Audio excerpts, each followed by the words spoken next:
Hello, my name is Chigozie Ofodike, and I am presenting my project on human detection and tracking in context of transit systems. For this project, I was mentored by Christoph Martins of Carnegie Mellon's NAV Lab. Analyzing of human interaction in complex environments have been a booming topic in computer vision research. Being that interactions with humans daily is generally inevitable, it makes sense that there have been wide and varied implementations of state-of-the-art human detection algorithms. Popular focuses of human detection and tracking is in that of navigation systems, surveillance systems, and embedded systems, who present a novel implementation of such state-of-the-art algorithms on a transit system, one combining all the above systems.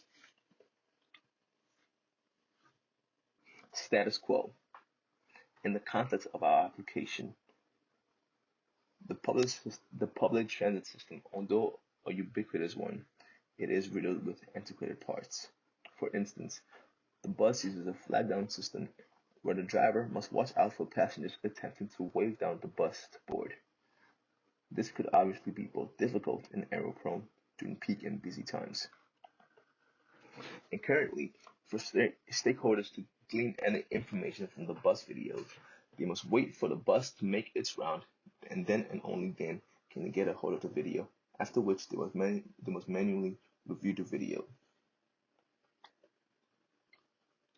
This system is hugely inefficient due to the time spent waiting for the video and the, the means of analyzing the video.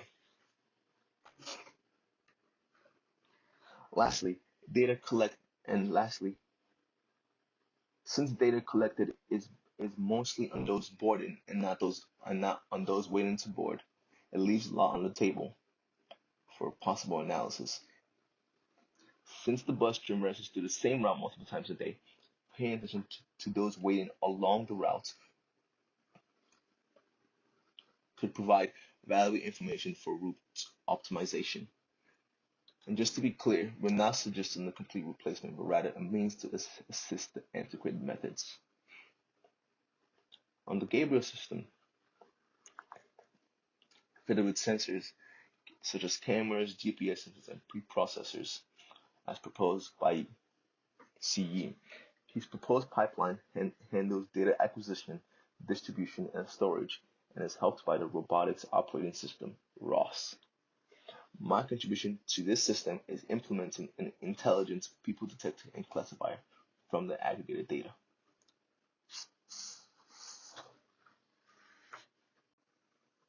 My research objective was to implement a system which allowed for smooth, real-time data wrangling and analysis, wrangling with focus on wrangling data on humans in context to public transit system.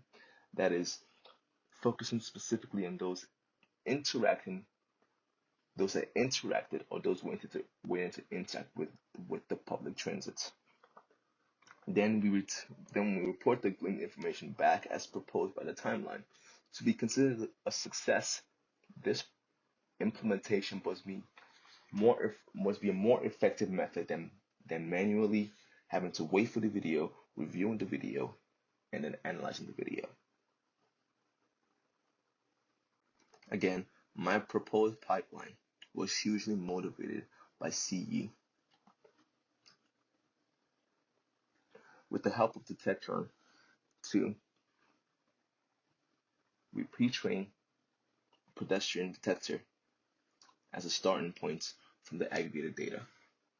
Then we implement a classification method, perform case analysis, and then report the findings back.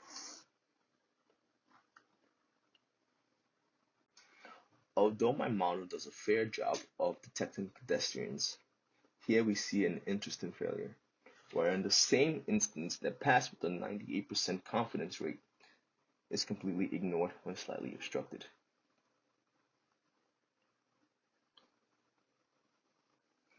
Some challenges faced in this project. First of all, identity switches among detected instances make crowd analysis difficult. differentiating between customers attempting to either board or exit the transit and pedestrians walking around the transit is a difficult task. And finally, collisions, where one possible instance is blocked by another, is a common issue with human detection. Future work. We hope to implement a method to capture a customer attempting to wave down the bus driver. We hope to pay attention to individuals waiting on the bus route with the goal to up to with the main goal to optimize the bus path. We hope to pay special attention to detect persons with disabilities, and then we hope to fully implement the system on the Gabriel system with the Robotics Operating System as a backbone. For my acknowledgements, I'd like to thank the RISK program for having me, the National Science Foundation for sponsoring me, my mentor, Christophe Martinez, for the guidance, Retribution and John Dolan for the immense support, Albert Yi and Tom Bao, the master student who I worked under, and last but not least, Eli Rotondo for answering my questions even at 1 a.m. in the mornings. Thank you all. It's been a pleasure.